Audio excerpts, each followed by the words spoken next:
welcome back to the channel. Less than 3 months are left for the CAT exam. Firstly, तो I want to know how are you all feeling? And अगर मैं एक word पूछूंगी, I feel like most of you are going to say कि I'm feeling anxious, which is completely understandable. So अभी recently एक event हुआ था, Odoo brand ने करवाया था in Gujarat, and I went there. I met a couple of you, and you won't believe. It was an amazing feeling. Like I can't even put it in words. इतना अच्छा लगा सबको मिलके because I actually could see actual people preparing for the CAT exam rather than just online comments and all.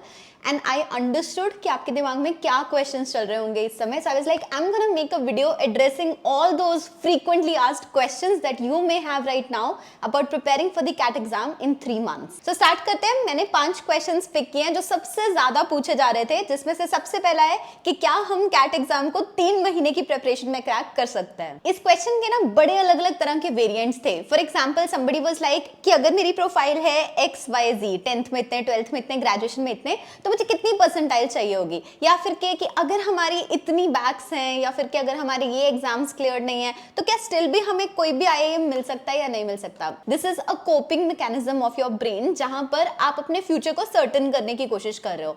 You want someone else to tell you that it's possible, and that is why you're asking this question. Now, honestly speaking, as someone who loves each and every one of you, I would genuinely want to say कि हाँ जी आप crack कर सकते हो 3 महीने में.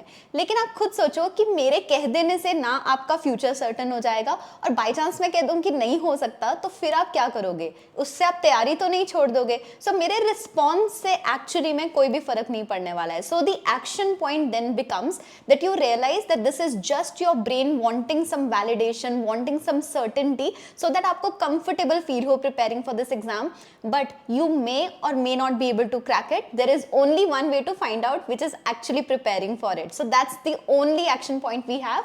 We are not going to worry कि होएगा नहीं होएगा, वो बात की बात है, हम try जरूर करेंगे. That's the bottom line. The second question that I was being asked a lot was कि हमने कोई internship नहीं की, हमने कोई courses नहीं किए, हमारी प्रोफाइल उतनी अच्छी नहीं है, can we still crack this exam? Well, very interesting question because ये all of a sudden इस point पे आ रहा है. आपको ये आइडिया होगा कि आपके जो 10th 12th ग्रेजुएशन के मार्क्स हैं, कैट के मार्क्स हैं और आपका वर्क एक्सपीरियंस है, सिर्फ ये 3 चीजें काउंट होती हैं towards shortlisting you for those interviews. So फिर अचानक से इंटर्नशिप्स, कोर्सेज, ये सारी चीजें कहाँ से आ रही हैं? जब हमें कभी लग रहा होता है ना कि कोई चीज हमसे नहीं होगी, तो हम ऑलरेडी उसके पीछे के एक्सक्यूजेस या रीजंस तैयार करने शुरू कर देते हैं, and that's exactly what's happening with you. Your brain just wants to feel comfortable, it just wants to find a reason कि क्यों कैट 2024 नहीं हो रहा है, and it is keeping its hope on to CAT 2025 कि उस साल हो जाएगा. आप ये अटेम्प्ट देने जा रहे हो, ऐसा हो सकता है कि आपसे ये क्लियर ना हो. There is no shame in it, that's what I want to tell you. तो क्या हुआ, नहीं हुआ तो नेक्स्ट ईयर दे देना. It is not a make or break. Please don't go and attempt the exam thinking कि अगर इस साल नहीं हुआ ना तो मुझे जस्टिफाई करना पड़ेगा आसपास वालों को कि क्यों नहीं हुआ. इट्स एन एग्जाम, नहीं होगा नेक्स्ट ईयर फिर से दे देंगे, so what. So all I am trying to tell you is go with a hopeful mind. Don't go ahead with the thought कि नहीं होगा मेरे से, ऑलरेडी आपको लग रहा है कि मेरे से नहीं होगा. So that's the second thing. Guys, at this point अगर आपको अपने फॉर्मूलाज को रिवाइज करने में कोई भी दिक्कत आ रही हो, then you can use this book that I have authored in association with Oswal books. इसके अंदर आपको क्वांट के सारे फॉर्मूलाज, कॉन्सेप्ट्स, ट्रिक्स, शॉर्टकट सब कुछ मिल जाएगा in a very compact manner.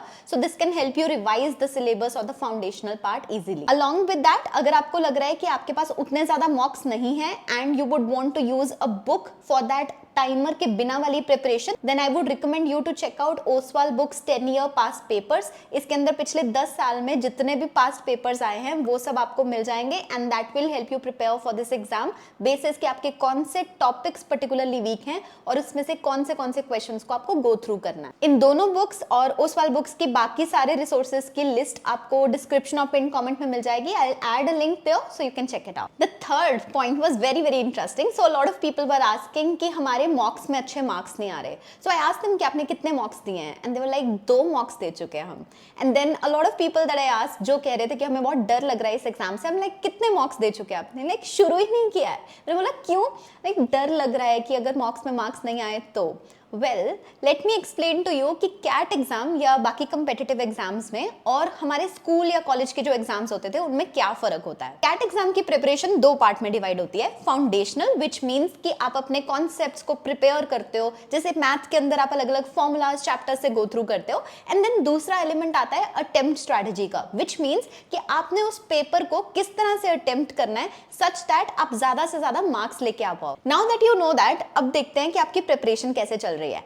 आपने कर लिए हैं फाउंडेशनल कॉन्सेप्ट्स, यानी कि आपने सारे के सारे फॉर्मूलाज गो थ्रू कर लिए, एवरीथिंग। अगर नहीं किए तो भी आप साइड बाय साइड कर रहे होगे।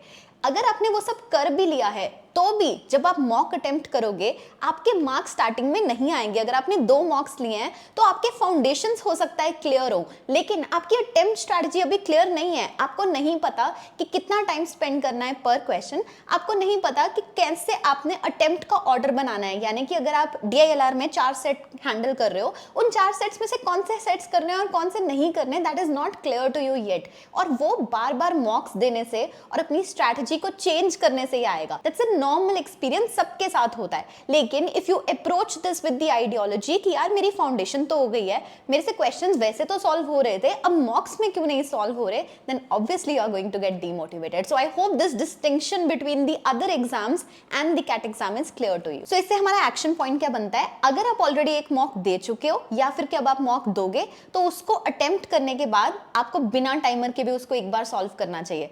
जब आप मॉक को टाइमर के साथ अटेम्प्ट करते हो तब जो आपका एक्चुअल स्किल टेस्ट हो रहा है वो आपकी अटेम्प्ट स्ट्रैटेजी का है, यानी कि आप कौन से क्वेश्चंस को किस ऑर्डर में और कितना टाइम लगा के सॉल्व कर रहे हो। लेकिन जब आप उसको बिना टाइमर के करोगे तब आपकी सिर्फ फाउंडेशनल एस्पेक्ट्स चेक हो रहे हैं कि क्या आपको फॉर्मूलाज याद थे या नहीं थे, कॉन्सेप्ट्स याद थे या नहीं थे।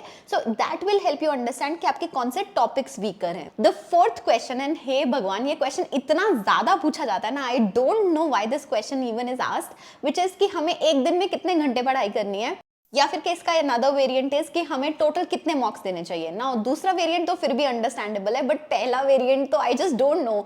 सी you have a different ability than let's say me और एनी अदर पर्सन। तो मैं कैसे बताऊं कि आपको एक दिन में कितने घंटे डिवोट करने पड़ेंगे to cover up the syllabus or maybe in fact to reach the level of percentile that you want. So I can't tell you that when it comes to how many mocks to take.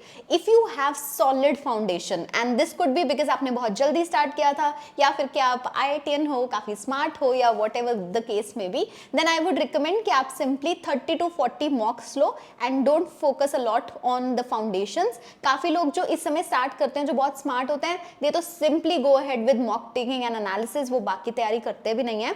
If you are not from that category, if you feel आपकी foundation weak है, take up to 50 mocks if possible. At the end of the day the action point is कि इस समय आप सिर्फ एक test series के साथ स्टार्ट करोगे।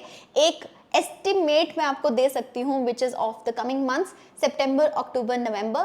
सितंबर के अंदर आप हर वीकेंड को एक मॉक ले लो, अक्टूबर के अंदर आप एक वीक के अंदर 2 मॉक्स ले लो, और नवंबर के अंदर एक वीक के अंदर 2 to 3 मॉक्स ले लो। So this is like a ballpark estimate of how many mocks you can take to achieve the desired percentile. The final question that I was being asked a lot was around section wise strategy, and इसमें भी खास तौर से DILR में लोगों को बहुत दिक्कत आ रही है। Let me know in the comments by the way कि आपको कौन सा सेक्शन सबसे ज्यादा तंग कर रहा है, because the people that I met most of them were like DILR नहीं हो रहा। So I am like okay, I'll ask others as well, but for this particular question I have already made section wise preparation videos. So if you are someone जिसकी foundation अभी complete नहीं हुई है, I would recommend you to watch these videos. I will link them in the description. इसके अलावा एक attempt strategy की video बनती है जिसमें हम बताते हैं कि हर एक सेक्शन को अपने पेपर में अटेम्प्ट कैसे करना है, क्या अप्रोच होनी चाहिए। Now as of now I haven't prepared that video, and like I was mentioning I create it for this year, but many of you might be at that stage जहां आप मॉक्स already ले रहे हो। सो I wouldn't want कि आपका time waste हो। I would link the video that I made last year जिसमें मैंने ये अटेम्प्ट स्ट्रैटेजी बनाई हुई है, एंड अभी के लिए आप वो देख सकते हो। इस साल जब मैं वो वीडियो बनाऊंगी it will appear on this channel, and I will try adding more insights basis जो last year के toppers रहे and how they attempted the paper, but for now you can refer to that video and it will help you understand कि section wise आपने कैसे attempt करना है paper को या कैसे इसे approach करना है। You know, before I end this video I wanted to share a quote with you. जैसे ही मैंने ये quote देखी I was like this is the quote that I would want to share in this video, so hear me out. It says, you will never be hopeless if you believe you can never be irreparably broken. So that means कि अगर ये exam clear नहीं होता है और still आपको पता है कि you will not be broken, it's not the end of the world, this is just an exam, नहीं हुआ तो अगले साल सही, नहीं तो उसके अगले साल सही, if you have that kind of a mentality, I personally believe you will not feel hopeless. अपना बेस्ट दो, we would of course give our best, but doesn't mean कि नहीं हुआ तो हम लोग बस बिखर ही जाएंगे, ऐसा कुछ नहीं होने वाला. So that's it from my side. Let me know if you have any questions in the comments and see you the next time.